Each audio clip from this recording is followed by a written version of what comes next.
Okay, this is part 2 of where you should be after the first 2 weeks of your computer core class with your ePortfolio.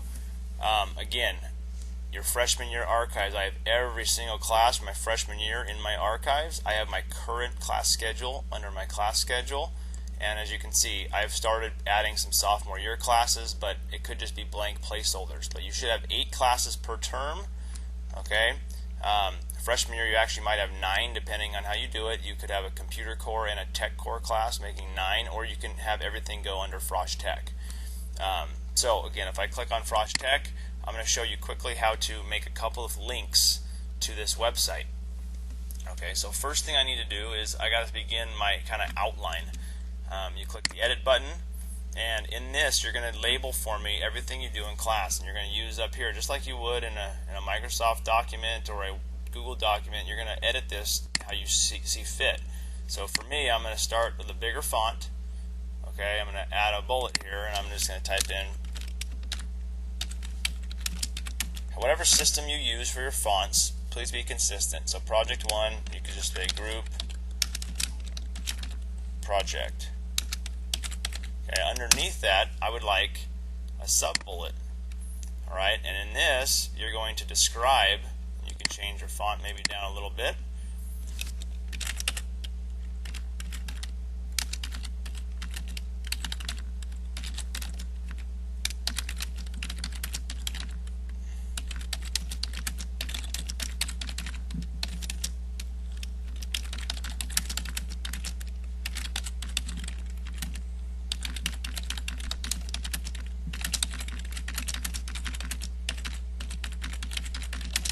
So again, I'm going to briefly describe what's going on in this project. Okay.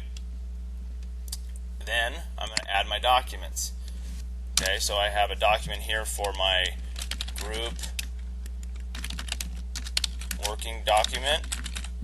I'll have a document for any handouts, presentations that we used in our project, and I'll have a Project 1 response. So you have a list of things that you've done in Project 1. You hit enter. Alright, you can hit return to the left. Raise my font back up to 16 because that's what I used. And I'll type in Project 2. And this was Photoshop tutorials. Again, this style does not have to be exactly like I'm typing in. You can be a little bit more creative, however you want to organize your page. I've seen it a lot of different ways. Whatever you do, please be consistent in your fonts. Please be consistent in your period and in your punctuation, so it all looks clean. Okay. So again, in Project 2, we went down to 12. We indented our arrow, and again, describe briefly this assignment. All right. So how do I link my stuff? Once I've done my outline, I have to make some of these hyperlinks. All right, so I'm going to go back to my Google Drive. Here are some of my assignments. All right, I know my working document needs to be listed on there. Okay, I click the checkbox here. I click on share. It should be anyone with the link can view, which is right. And then this is my link, this blue link. I copy, and I go back to my website, and I will highlight exactly what I want to be the hyperlink.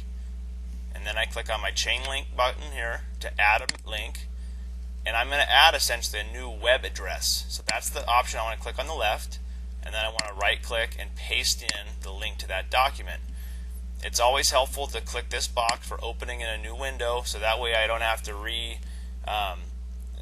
use the back button to go back to your website. It just opens up a new window for me to look at your assignment. So you click OK, and that becomes a hyperlink. Alright, let's do that one more time. So another document I'll need is my Project 1 response. So I'll click on it. I'll click the share button. I'll click change. Make sure it's anyone with the link. And this is my blue link. Right click copy. Go back here. Highlight my response. And I will hit the link button. Click on web address. Right click paste. Open a new window, hit OK. I just made 2 hyperlinks. Alright, for project 2, Photoshop tutorials. My checkbox, hit share. Anyone with the link, this is my link here, copy it, go back to the website, highlight what I want to be the link, chain link button, web address, right click, paste. Open a new window and hit OK. You can also, if you like, I'll show you a different way to link. You can go to Insert, and you can insert a Google Drive document. Okay, so you have your documents here. If you want them viewable, like on the website, it makes it a little bit big, but for presentations or images, it worked out pretty nice. So watch this. I hit Presentation. Then I can go find my Project 2 presentation here, hit Select, and I can customize it, include border, include title, and then start slideshow as soon as the player loads, restart slideshow after the last slide. I want it small, medium, or large. Let's say I want it small. Hit Save, and it's going to pop in this white box here. But notice if I finish, and hit Save,